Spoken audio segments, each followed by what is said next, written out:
and welcome to Concepts Made Easy, your go-to space for clear, concise and conceptual learning. I am Dr. Akriti Chugh and in today's session we are going to cover the topic interest rate parity theory. So let's get started and make your learning simple and meaningful. So interest rate parity theory से पहले हमें समझना है कि spot market and forward market क्या होती है. So spot market में जो foreign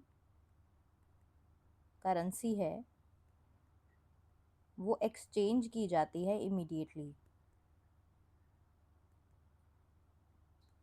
usually between 2 business days. जो रेट होता है वो होता है स्पॉट रेट, यानी जो करंट मार्केट में प्रिवेलिंग होता है वही रेट पे एक्सचेंज किया जाता है. एग्जाम्पल, एक इंडियन कंपनी यूएसए की कंपनी से गुड्स बाय कर रही है तो उनको डॉलर में पेमेंट करनी है, तो वो क्या करेगी, रुपीज़ को डॉलर में कन्वर्ट कराएगी और ये जो कन्वर्ट होगा वो किस पे होगा, स्पॉट रेट पे होगा, जो भी मार्केट में करंटली प्रिवेलिंग होगा. वहीं पे जो फॉरवर्ड मार्केट है वो क्या होती है, फॉरवर्ड मार्केट में जो फॉरेन करेंसी है वो एक्सचेंज होती है फ्यूचर डेट में, लेकिन जो रेट है वो एग्री होता है टुडे, राइट. सो एग्जाम्पल, एक इंडियन कंपनी है, एक यूएसए की कंपनी है. इंडियन कंपनी ने यूएसए से गुड्स लिए और जो पेमेंट करनी है वो डॉलर में वो करनी है आफ्टर 3 मंथ्स. तो ये दोनों कंपनीज आपस में क्या कर लेंगी, एक कॉन्ट्रैक्ट कर लेंगी जिसको बोला जाएगा फॉरवर्ड कॉन्ट्रैक्ट.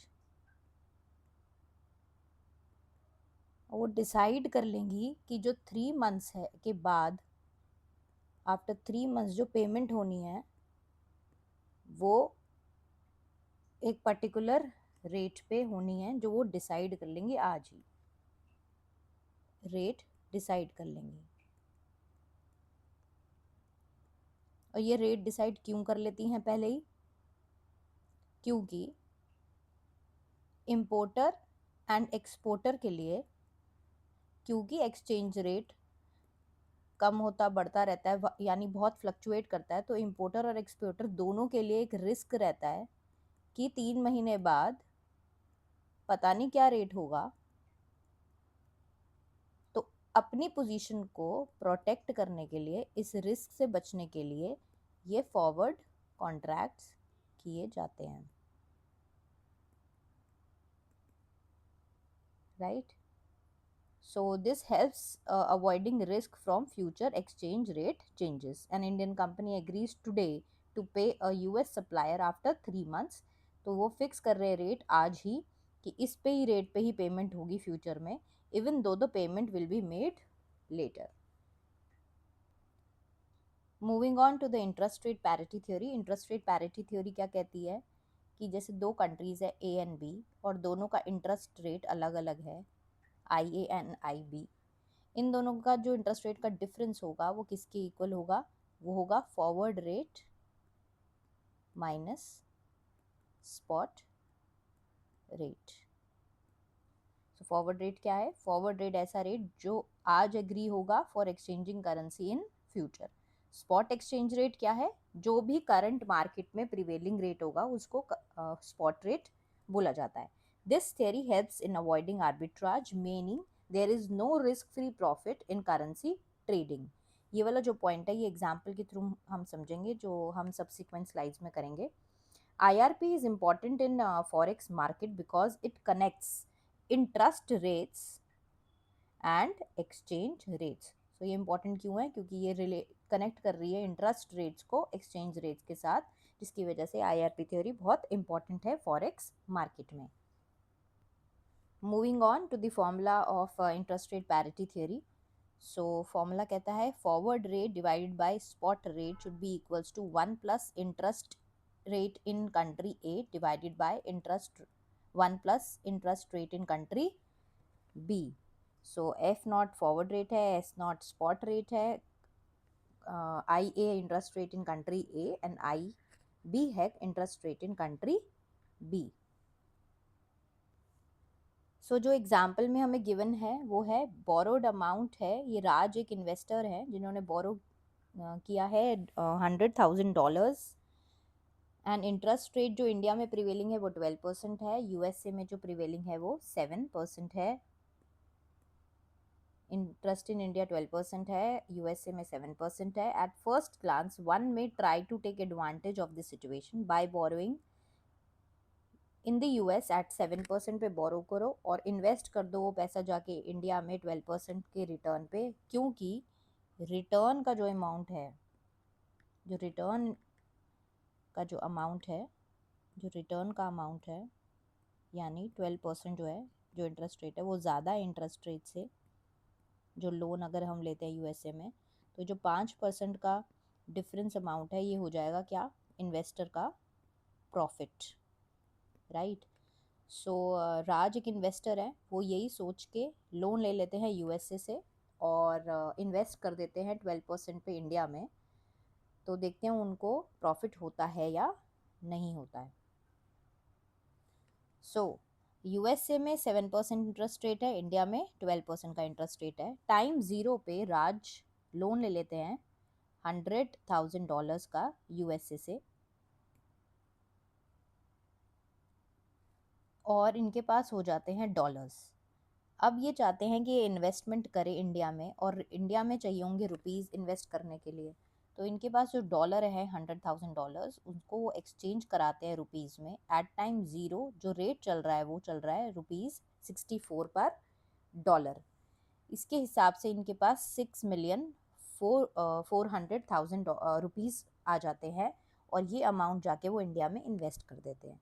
अब एक साल बाद क्या होता है, ये जो उन्होंने इन्वेस्टमेंट की थी वो 12% से बढ़ के इतना अमाउंट बना देती है 7,168,000 रुपीज़.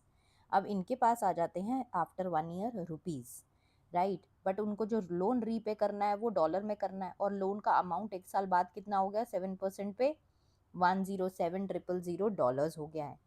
अब जो आफ्टर 1 ईयर जो एक्सचेंज रेट है वो 66.99 रुपीज़ पर डॉलर हो गया. और वो कैसे हुआ, वो ऐसे हुआ. आईआरपी थ्योरी का एक फॉर्मूला क्या था, F not divided by S not equals to 1 plus interest rate in India divided by 1 plus interest rate in USA.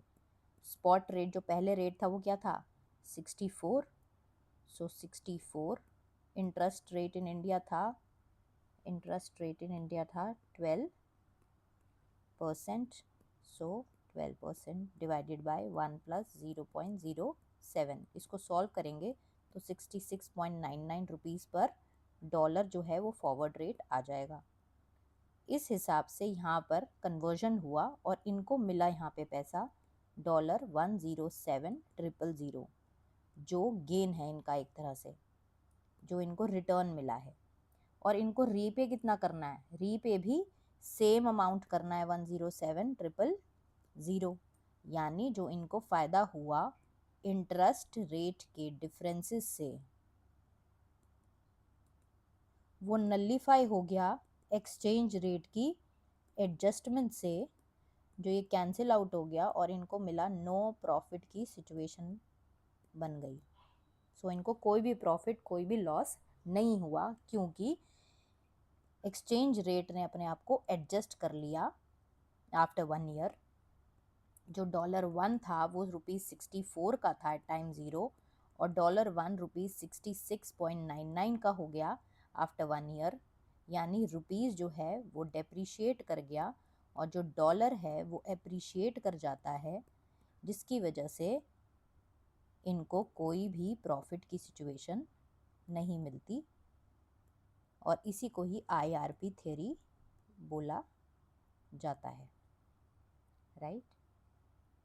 तो यहाँ से समझ लेते हैं. तो राज ने पहले बोरो किए $100,000 from US at 7% annual interest rate. तो जो अमाउंट उनको वो एक साल बाद देना इतना देना है. ये इस इस अमाउंट को जो इन्होंने लिया एट टाइम 0 उसको कन्वर्ट कराया जाता है रुपीज़ में, रुपीज़ में कन्वर्ट करा के ये इंडिया में इन्वेस्ट कर लेते हैं, 12% पे इनको इतना रिटर्न मिल जाता है। जो ये रिटर्न इनको मिलता है वो रुपीज़ में मिलता है, रुपीज़ में जो इनको दोबारा से डॉलर में कन्वर्ट कराना है, बट जो रेट हो जाता है वो हो जाता है 66.9907, जिसके अकॉर्डिंग इनको 107,000 डॉलर्स मिलते हैं। वही अमाउंट सेम अमाउंट है जो इनको लोन रीपे करना है। तो Raj will end up with no profit or loss situation because the interest gain in India is offset by rupee depreciation. इसी को ही IRP थ्योरी बोलते हैं। Moving on to the implications of IRP theory. IRP theory क्या explain कर रही है? Relationship between interest rates and exchange rates in two countries. It helps us understand when arbitrage is possible and when it is not. दो concept है हमारे पास, forward premium and forward discount. Forward premium का example से समझते हैं क्या होता है फॉरवर्ड प्रीमियम। तो हमारे पास $1 इक्वल्स टू ₹85 है और $1 हो जाता है ₹86। तो यानी रुपीज़ हमारी डेप्रीशिएट कर गया है और जो डॉलर है वो एप्रीशिएट कर गया है, यानी वो फॉरवर्ड के प्रीमियम पे है, फॉरवर्ड प्रीमियम पे है। और कितने के प्रीमियम पे है?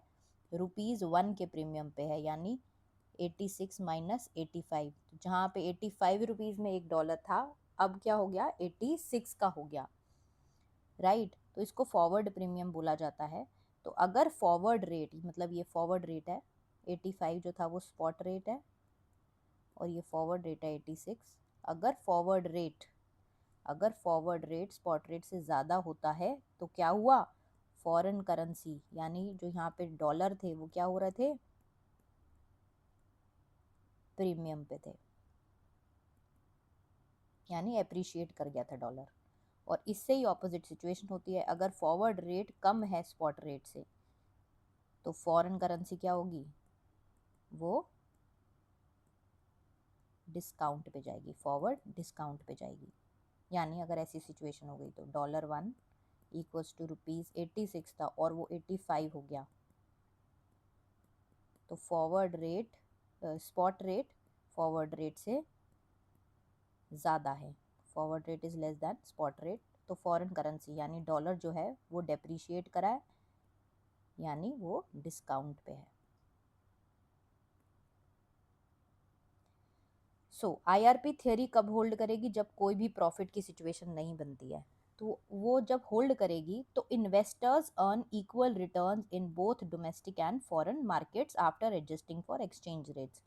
सो ये क्या कह रहे हैं कि इन्वेस्टर चाहे कंट्री ए में इन्वेस्ट करे या कंट्री बी में करे, दोनों जगह से उसको सेम रिटर्न मिलेगा, उसको कोई भी प्रॉफिट अर्न नहीं होगा, चाहे वो कोई भी कंट्री में इन्वेस्ट करे after adjusting for exchange rates. तो फॉरवर्ड रेट ऐसा एडजस्ट करता है to cancel out the interest rate difference, so there is no chance of making extra risk free profit or earning any kind of arbitrage. So there is no position जहाँ पे profit मिल सकता है। सो जो next चीज़ समझने की है वो है, जैसे एग्जांपल में हमने देखा था कि $1 इक्वल्स टू ₹64 था स्पॉट पे और $1 हो गया ₹66.99 फॉरवर्ड पे, राइट। तो और ये भी था गिवन कि इंडिया में जो इंटरेस्ट रेट थे वो थे ज़्यादा, 12% थे और USA में 7% थे। तो यहाँ पे हायर इंटरेस्ट रेट था, यहाँ पे लोअर इंटरेस्ट रेट था। तो अगर डोमेस्टिक का इंटरेस्ट रेट ज़्यादा है फॉरेन इंटरेस्ट रेट से, सो डोमेस्टिक का ज़्यादा ही है फॉरेन इंटरेस्ट रेट से, तो फॉरेन करेंसी को एप्रिशिएट करना पड़ेगा, वो मतलब उसको फॉरवर्ड प्रीमियम पे होना पड़ेगा। यहाँ पे इस सिचुएशन में हमें ये दिखा था कि रुपीज़ डेप्रिशिएट किया था, फॉरेन करेंसी जो थी डॉलर जो था वो एप्रिशिएट करा था, यानी फॉरवर्ड के प्रीमियम पे था। अगर जो डॉलर है, और इस केस में ही हमें नो प्रॉफिट की सिचुएशन मिली थी, ऑफसेट हो पाया था, नो प्रॉफिट की सिचुएशन मिली थी, मतलब आईआरपी होल्ड करेगी। लेकिन अगर डॉलर डेप्रिशिएट कर जाता तो क्या होता, तो प्रॉफिट कमाया जा सकता था। और दूसरी केस में भी प्रॉफिट कमाया जा सकता था, अगर डॉलर डेप्रिशिएट तो करता, जैसे 64 से तो ज़्यादा होता, लेकिन इतना ना हो पाता, से फॉर एग्जांपल 65 हो जाता, तो 66.99 ना होके कम अमाउंट होता, मतलब प्रीमियम पे तो होती, लेकिन इतना ज़्यादा प्रीमियम पे नहीं होती कि ऑफसेट वाली सिचुएशन हो पाए, यानी $107,000 ना बन के उनका अमाउंट इतना ज़्यादा ना बनता, तो हो सकता था वो ऑफसेट ना होती सिचुएशन, तब भी प्रॉफिट कमाया जा सकता था। और इन दोनों केस में आईआरपी जो थ्योरी है वो होल्ड नहीं करती। यही लिखा है, अगर domestic interest rates are more than foreign interest rates, तो फॉरेन करेंसी को ट्रेड करना है फॉरवर्ड प्रीमियम पे to offset any benefit of higher interest rates in domestic country to prevent arbitrage. अगर foreign currency does not trade at forward premium, मतलब forward premium पे ना होके वो फॉरवर्ड डिस्काउंट पे है, या प्रीमियम इतना ज़्यादा नहीं है कि वो ऑफसेट कर सके, तो आर्बिट्राज की अपॉर्चुनिटी एग्जिस्ट करती है फॉरेन इन्वेस्टर्स के लिए, और foreign investors can take benefit by investing in domestic market. यानी इस केस में, दोनों केस में आईआरपी थ्योरी होल्ड नहीं करेगी। Moving on to the limitations of IRP theory, हमने ये देखा कि हायर इंटरेस्ट रेट की कंट्री को, हायर इंटरेस्ट रेट की कंट्री को क्या करना है, डेप्रिशिएट करना है। जैसे इंडिया का हायर इंटरेस्ट रेट था 12%, तो इंडियन करेंसी जो रुपीस थे उसको डेप्रिशिएट करना है, उसको क्या करना है, डेप्रिशिएट करना है, तभी प्रॉफिट, नो प्रॉफिट की सिचुएशन क्रिएट होगी। लेकिन व्हाट इफ ये अप्रिशिएट कर जाती है, तो जो कि ऐसा देखा गया है कि many high interest rate country see currency appreciation, और ये जो एप्रिसिएशन है that comes from higher demand for the currency या बेटर इन्वेस्टमेंट यील्ड्स, जिसकी वजह से प्रॉफिट कमाया जा सकता है, और आईआरपी थ्योरी की यही लिमिटेशन है, right. So this was it about this lecture on interest rate parity theory. We'll meet you in the next lecture with the new topic. Thank you so much.